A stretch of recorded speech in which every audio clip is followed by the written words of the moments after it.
quick peace talks on Ukraine are just not on the table right now. Russia simply doesn't want them. That's a fact.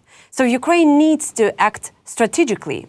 A solid war strategy, clear steps for defense and victory, resilience against Russian information attacks, and of course a steady supply of weapons from our partners. Joining us now is retired Australian General Mick Ryan, a military strategist who keeps a close eye on the war in Ukraine, writes books about it, and consistently advocates for more support for our country within the Australian government. It's an honor to have you here, Mr. Ryan. It's great to be with you again. It's good to see you. It's a pleasure to see you again. So recently, you visited Ukraine for the 5th time. And honestly, your dedication means a lot to us. You've had meetings with the top military leadership, including Kyrylo Budanov, as far as I understood, Chief of the Defense Intelligence of Ukraine. And in your recent video report I saw on social media, you mentioned visiting not only Kyiv, but also Kharkiv, Izium, Liman, Kramatorsk. And your main focus was to study changes in military technologies. What new insights you have gained from this war that were previously unseen? Well, I think this war changes very quickly. We've seen learning and adaptation take place not just in the use of drones, but shooting down drones, in detecting and shooting down Shahed drones, more importantly. Those two areas around drones and counter drones are moving so very quickly, and Ukraine is doing this faster than anyone else in the world. It's amazing just how quickly Ukrainian innovation is being deployed, not just to the battlefield, but to defend towns and cities across Ukraine against Shahed drones.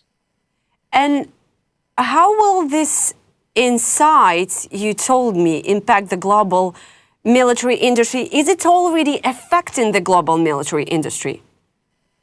Yeah, I think so. You're seeing a lot of countries looking at how Ukraine is using drones, developing their own. I'm sure there's many countries, if it was legal to export drones from Ukraine, would buy them from Ukraine, and hopefully one day we can. But also the tactics of using drones and using them in collaboration with ground forces, with artillery and with other air defences.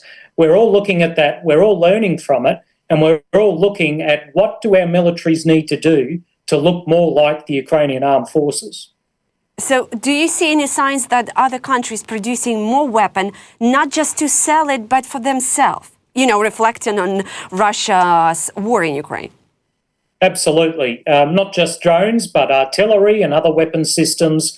Countries like Britain, Germany, France, United States, even Australia are stepping up production of their own indigenous material and munitions so they can assure themselves of supply. That's one of the things that Ukraine has worked very hard of, is that it can supply itself with drones and munitions to a degree now that it just couldn't do 3 years ago. That has been a stunning achievement and something that many of us would like to replicate.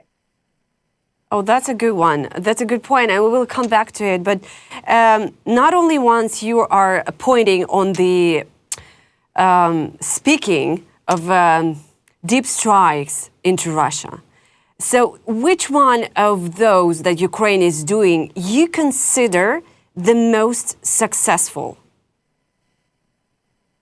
Well, I think the more recent strikes against munitions depots, not just the one in the last couple of weeks against Engels 2, but there have been previous strikes on munitions depots, are probably some of the more effective ones, because what it does, it stops Russia firing missiles at drones at Ukraine and killing Ukrainian people. And every life saved through those strikes is very, very important indeed to the Ukrainian government and to the country more broadly. I also think the strikes against oil infrastructure are important. Ukraine, by some measures, a recent report issued has, destroyed, tens of billions of dollars worth of oil infrastructure and oil for Russia. That's money that Russia can't spend on its war effort. That's also very important. So you as a strategist, would you like to see more of such Ukrainian attacks deeper into Russian territory? Well, I think Ukraine should make Russia hurt to come to the negotiating table. I mean, Russia has imposed an enormous amount of death and destruction on Ukraine. Ukraine has done nothing like that towards Russia. But there's nothing wrong with Ukraine destroying more air bases, more oil facilities, more munitions facilities. That's all legal within the laws of war, and it all hurts Russia. And that's a good thing from a Ukrainian perspective, and hopefully force Russia to the negotiating table and negotiate a peace that's acceptable to Ukraine and is just. Yeah, I saw on your social media, you reposted a very good research on that topic by Radio Liberty, I guess, if I'm not mistaken. Very deep and very interesting to, just to understand, the global picture of Ukrainian attacks into Russian territories. You've mentioned more than once that Ukrainian drones are highly advanced. And are you more impressed by their technical capabilities or by the ingenuity of Ukrainians? Why I'm talking about that? Because, Mr. Ryan, what's inside of the drones, it's just, part of that, part of something from China, all the equipment, it's not that complicated. That's what I hear from, our own military. So what impressed you that much? Well, it's actually more complicated than that. Ukraine has now started building drones that are entirely sourced from Ukrainian components, which is an extraordinary achievement for any country in the world. But it's not just the mechanical elements of the drone, it's the software that is constantly being updated to protect them against jamming and to do more autonomous targeting. But there's also the planning that goes with the use of them. They have to plan how they can penetrate Russian air defences. And there's a whole lot of tactics about how drones are used with different elements of the ground forces, with artillery, and in longer range strike activities. It's more than just the mechanics of the drones. There's a lot that goes into successful employment of drones. And there's a lot of techniques that Ukraine has pioneered that many of us are watching with admiration and hope to copy in the near future. I've just recently have spoken to our Ukrainian drone operators, and and they know that we had a previous conversation with you, and they following you on social media. So what they are saying that they have an impression that Russia somehow outpacing Ukraine in terms of drone tactics. Is it just a matter of having more drones or something else? I think what Russia is doing, it's not as innovative in many respects, but what it does is follow what Ukraine does very quickly. It's what they call in the innovation ecosystem a fast follower. The problem is it can build things much more quickly to larger numbers just because of the size of its industry. But, Ukraine's drone industry is building. It constructed 1.5 million last year. It'll build around 4 million this year. That is a fairly significant achievement. But, the Russians are learning very quickly. Over the course of this year, they've learnt to adapt better than what they could 3 years ago. And the more they do that and the quicker they get at learning, the bigger the problem that is, not just for Ukraine, but for other countries in Europe in the future as well. So for us, it's the main task right now always to be one step ahead. In that case, absolutely. Whether it's drone, whether it's combat tactics for ground forces, whether it's maritime tactics for the amazing steps forward in drone operations by the Ukrainian Navy, whether it's air defence operations, if Ukraine can stay just one step ahead of Russia in all those things, that will give it a significant advantage. Yeah, and over the past year, especially on the Donetsk front, Russia has significantly changed its tactics, and probably that, of course. All their relatively large advances seems to be due to massive mid-grinder assaults. Do you think this is linked to a shortage of artillery shells? That's what I think. Or is this trade-off of using mobilized troops instead of firepower actually helping them to capture more of Ukrainian territory? Yeah, the Russians have changed their tactics several times in the last year. There's an adaptation cycle that sees them change every second month with their tactics. Fortunately, the Ukrainian ground forces are pretty good at recognising changes and also adapting. But the Russian ability to take terrain over the last year has been due to primarily a disparity in the availability of manpower. The Russians are able to mobilise more people, and to be quite frank, they don't care about their people like Ukraine cares about its people. When Ukraine cares about every single soldier, Russia does not. And it's happy to waste them in these meat assaults. I think the disparity in artillery that we saw a year ago is no longer there.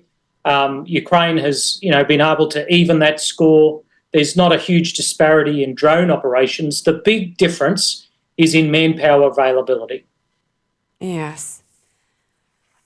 Just a few days ago, Minister of Digital Transformation, Mikhailo Fedorov, he shared as him an image of the latest Ukrainian naval drone, Katran. What can you say about it? How will it change the situation at sea for us? Well, I only know what's been released publicly by the minister. I did monitor that when it was released. I think it's a very impressive piece of technology. It will be an impressive and useful complement to the already wide array of uncrewed naval vessels that the Ukrainian military and Ukrainian technology industry has developed over the last couple of years. I guess we'll wait and see just what happens with peace talks about operations in the Black Sea, but it will add to the capability to deny large swathes of the Black Sea to the Russian Black Sea fleet.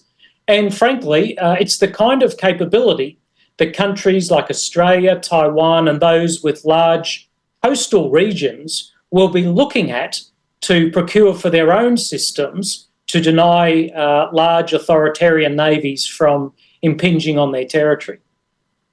Okay, that's interesting. And the topic that everybody recently talking, it's another negotiations took place in Saudi Arabia between the USA and Russia, as well as the USA and Ukraine. And the Kremlin managed to somehow push its own vision of an energy ceasefire onto the United States. If it takes effect, Ukraine will be forced to abandon almost all targets the long-range drones have been successfully attacking recently. Why do you think the White House allows such behavior from Moscow?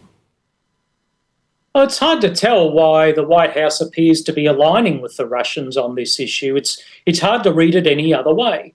Whether it's deliberate or not, the White House narrative is closely aligned with that of the brutal Russian dictatorship under Putin, not with the democracy in Ukraine. I would hate to see Ukraine put at a disadvantage just to please Putin. But that appears to be what is happening at the moment.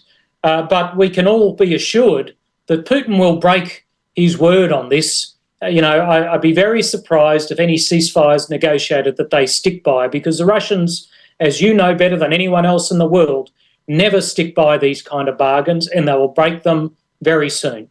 Yeah, that's a good point, Mr. Ryan. So why do Russia actually needs all these negotiations? Do they give up of the idea not to capture Ukraine or destroy Ukrainian identity? No. So what do they need? Well, they're just playing for time. I think what they're doing, they have not given up on their overall objective to subjugate Ukraine. That is still Putin's principal objective. I think what they're doing is just stringing the United States along until the President of the United States and his national security team get sick of the process, and they're hoping that the United States will just walk away altogether and allow Russia to continue its brutal operations against the Ukrainian people. I think that is what Putin is after out of these negotiations. He doesn't want peace. His whole country is now geared up for war, and he wants to continue it until he can achieve what he wants to achieve. Fortunately, the Ukrainian people continue to stand in the way of him achieving that. Yeah, and about that, don't you think we are just trapped geopolitically? No one, from one hand, there is a pressure from international partners for peace talks, while on the other, there is a real threat that Russia will use this time to strengthen its positions and continue aggression. How can we avoid falling into this trap? Well, I think the relationship with European countries will be essential here. I mean, America is still a partner with Ukraine. I know the Ukrainian president has said he still wants a relationship with the US, and that would be wise. But the trust has been broken. I think you saw President Zelenskyy in France in the last 24 hours. The relationship with the EU, France, Britain, Germany, Poland, the Baltic countries is the key to Ukraine's future, notwithstanding a desire to have the Americans involved as well. I think we also need to contest this narrative out of the White House that Trump wants peace and to stop the killing. I mean, this is a comfortable narrative for the Americans, but no one wants peace more than the Ukrainian people. And to pretend otherwise, I think, is wrong. Ukraine wants peace more than anybody, but I don't think the Ukrainians want a bad peace because they know exactly what it's like to live under the boot of Russia. But how do you consider the idea of creating the realistic to create something like NATO, but within other countries? A NATO without the United States. Well, it's something that 3 months ago was not conceivable. I think now it's very conceivable. And whilst the Europeans would always prefer to have the Americans there, they may have to face the facts that the Americans may decide that they're not going to play a significant role in NATO, that Europe will need to command it, and Europe will need to significantly step up its defence production as well as expand the size of its military forces. Some of them have already started that process, but many of them remain laggards in that process. Yeah.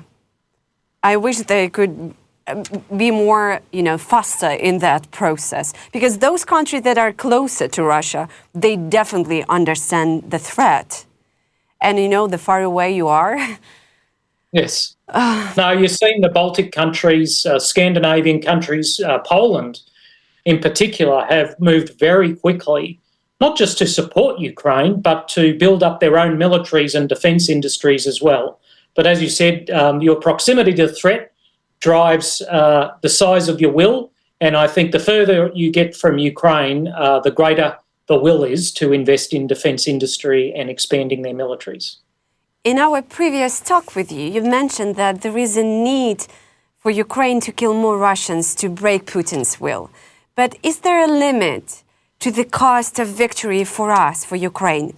Could this price become too high for us? How do we balance battlefield determination with human losses? No, I think you're right. I mean, you'd only have that debate in Ukraine because Ukraine is a humane and democratic society. You would never hear that kind of question in Russia, where they don't care about their people or the Ukrainian people. So I think it's a good conversation to have. Unfortunately, wars are terrible, and it involves killing, and unfortunately involves the deaths of your own people. But, I think there would be many who suggest the price is already too high, given the tens of thousands of Ukrainian soldiers and citizens who've died. But at the end of the day, as terrible as that price is, it would be much worse to be living under the heel of Russia, unfortunately. And I have questions probably not that smart, but I want to ask you. Do you think that the fact that both Ukraine and Russia came from their own past, from Soviet Union armies and all that, they know the same tactics, the same approach, do you think this is like the advantage for us or not? Well, I think there was a common start in 1991, but Ukraine has changed a lot since then. So whilst you still have people who understand Soviet tactics and which have become Russian tactics, that's a good thing. You've also seen this process by which Ukraine has been slowly transitioning to NATO tactics and processes. But there's a third element in there which Russia doesn't have, will never have, and that's Ukrainian culture and history and traditions. And that's also part of the Ukrainian armed forces approach to war and looking after its people. And in many respects, Ukrainian culture is the special sauce, I think, that makes them such a determined and powerful military organisation. So while we are developing, Russia just successfully copying? Well, they do like to copy quickly, but they can't copy Ukrainian culture. They can't copy the value you place on human lives, and they can't copy the spirit of Ukrainian soldiers in defending their own territory. Yeah. And you said that the Western armies are lagging behind in decision-making speed and the adoption of new technologies. Why do you think that is? Is that because they haven't faced war for the last 11 years as we did? Absolutely. I think that's the principal reason. I mean, Ukraine is facing an existential threat, and that drives different ways of thinking and taking more risk. Western countries don't perceive that threat, even though they are a threat from Russia and China. But also, Western countries, since the end of the Cold War, have reduced the size of their defence industries. At the same time, they've increased the size of their bureaucracies, so they've slowed down decision-making about buying fewer munitions and weapons and building smaller military organisations. So an existential threat helps, but getting rid of bureaucracy and focusing on the problem at hand and doing things more quickly is something that Western militaries really need to fix very quickly. Mr. Ryan, I don't want to be controversial, but do you think that the Third World War is something realistic to happen? Well, I think a future historian might look back and say the Third World War had already commenced. I mean, this is a very significant conflict in Eastern Europe. You also have an ongoing conflict in the Middle East, and you have a very significant confrontation between China, Japan, the US and Taiwan in the Pacific. At some point, someone might look back and say, well, actually, the roots of a larger war began in, 2014 with Russia's invasion of Ukraine. So we need to have a mindset that we're already at war, because only with that mindset can we dedicate the right resources to ensuring it doesn't get any worse than it already is, or that it spreads further afield than what it already has. Right. And the war is shifting right now somehow into the social media. All these TikToks, Facebook, lots of soldiers posting themselves. Does it help or hinders Ukrainians' cause? Is this entire digital space just a playing ground for the enemy to exploit? Well, it's a bit of both. And there's a real balance to be had here. And it's very difficult for military leaders because, one, you want your soldiers to show off their achievements so their families, their country can see them, so other countries can be inspired by Ukraine and continue to support it. So it's important in that respect. At the same time, you don't want to be showing things that the enemy might be able to copy or exploit, whether it's drone tactics or things on the ground. And you don't want soldiers' families to be exposed to intimidation over social media from the Russians or the Iranians or North Koreans or Chinese information warfare people. So there's a very careful balance to be had. But social media remains important. The president of Ukraine is a very frequent user of it. I follow him, and millions of people around the world do. But we do have to guard against some of the perils as well. Yeah, do you remember, of course you remember MH17 case, where a lot of analyzing, it helped the investigation. The social media helped a lot to understand who's behind something, so... Yeah, it did. Bellingcat in particular did a very detailed social media exploitation activity. It was partially due to their work that we knew where the missile launcher came from, what unit, when the Russians shipped it back over the border to hide it. So social media does have an important role to play if it's used wisely.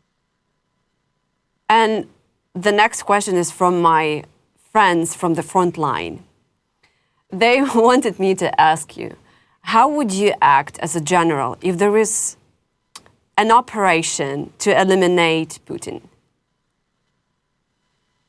Well, that's very interesting. I know the US has a law against assassinating foreign leaders, but, if there was an opportunity to be able to shift Putin along the mortal coil a little bit quicker, I'm sure that we'd have to consider that very carefully. I mean, I think Putin is behind this war, and even President Zelenskyy said in the last 24 hours that when he goes, the war will be over. I hope that's the case, but I doubt Putin is going to give us an opportunity to take a shot at him because, he's learnt over 25 years in power how to protect himself, unfortunately. Yeah. And I've heard the information that Russia is going to fight in Ukraine at least till 2026. That's the plan, what I've heard. So if the war drags on for several more years, what strategic steps would you advise Ukraine to take to maintain the initiative on the battlefield, given Russia's evolving tactics and rapid adaptation? Well, I think there's a few things that would have to happen there. One is, the leadership from the top of the country, from the president, needs to remain steadfast and to explain to both the Ukrainian people and to people overseas why it's important to continue defending against Russia. We've got to keep reinforcing that message. Ukrainian people will still want to hear that. So I think that's important. Secondly is maintain and build the relationship with countries that are supporting Ukraine. I mean, many countries in Europe are stepping up their aid. We've seen very significant aid packages announced by France and Germany in the past week, and they will need to continue. I think Ukraine will need to continue to address its mobilisation of manpower and have a look at, what is the best way to get the right number of men and women into the Ukrainian military. There have been challenges. I don't think there's any secret with that, but continue to work on that. And then continue to work on the best training, the best equipping and the best organising of Ukrainian soldiers so they can continue to defend their country on the ground, in the air and at sea. And speaking about Ukrainian soldiers, you have met many of them, from commanders to regular troops. What has impressed you the most? Their optimism, fighting spirit, or perhaps fatigue and exhaustion? Is there a risk that a prolonged war might erode morale even in the most motivated units? Even the most motivated units get fatigued and have bad days, and that's why you have friends around you as individuals or fellow units to kind of pat you on the back and say, hey, I know you're having a bad day, but we'll get through this together. The things that impress me about Ukrainian soldiers, there's a sense of humour there, even when things are bad. They are incredibly tough. I mean, there's this real toughness about Ukrainian soldiers as professionals, even those who've been only mobilised for the war. They act like professionals, and they're very good at coming up with innovative solutions on the battlefield, but also well back from the battlefield to work with industry and other units. So, there's so many things that have impressed me about Ukrainian soldiers over the past couple of years. And I just find it a very admirable organisation full of first-rate people that deserve the respect of armies around the world. Yeah, and lots of those people in the army, they are mobilized. Do you think that they are from different type of professions?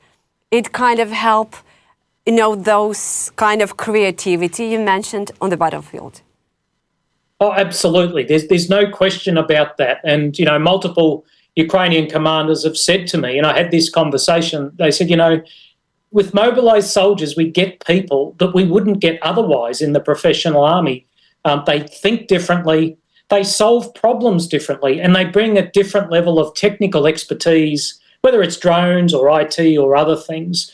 So, you're bringing in citizens from a wide range of professions, and it makes it a more diverse and a better organisation for coming up with creative solutions to the very, very tough problems that face soldiers on a day-to-day basis.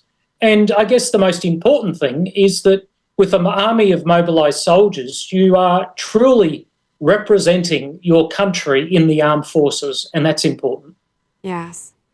And, while Russia having allies like North Korea, Iran, China, how do you assess the risk that this anti-Western coalition, I would say, could grow stronger and shift the balance of power in Moscow's favor? Well, it's certainly a concern. Those four countries have a community that shares lessons. It's a learning community. We've already seen Iran use Russian tactics in their second major missile attack on Israel. We've seen North Korea take back lessons on drones. It started to build drones. and make its missiles more accurate. That will concern Korea and the United States on the Korean Peninsula. And in many respects, those four countries have become what I'd call an arsenal of authoritarians. They are building a large number of munitions and drones, indeed outbuilding Western countries. So, their collaboration is a very deep concern for Western countries, and we need to be much better at working together to push back on their efforts to destroy democracy around the world. Yeah. Mr. Ryan, my last question will be regarding mobilization.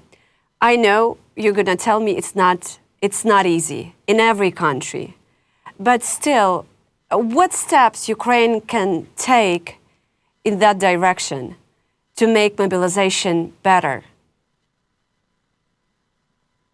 Well, basically, the system that Ukraine uses is going to have to be one that Ukraine develops, because there's no existing system anywhere in the world that is equal to the task that Ukraine has. I think that, there's going to potentially have to be a reconsideration of the age limit for conscription. I know the demography of Ukraine is very, very tough indeed, and that people have modelled it out, multiple decades. But there might have to be a consideration of dropping the age again, notwithstanding how controversial that might be. The training system, I spoke to the Deputy Commander of Ukraine's Ground Forces training. We need to help him with things like simulation, with stepping up training in foreign countries closer to Ukraine to get more people through training once they're recruited by the mobilisation system. So it's not just about mobilising people and bringing them in the front door. It's about helping the authorities responsible for training to be able to train as many people as quickly as possible.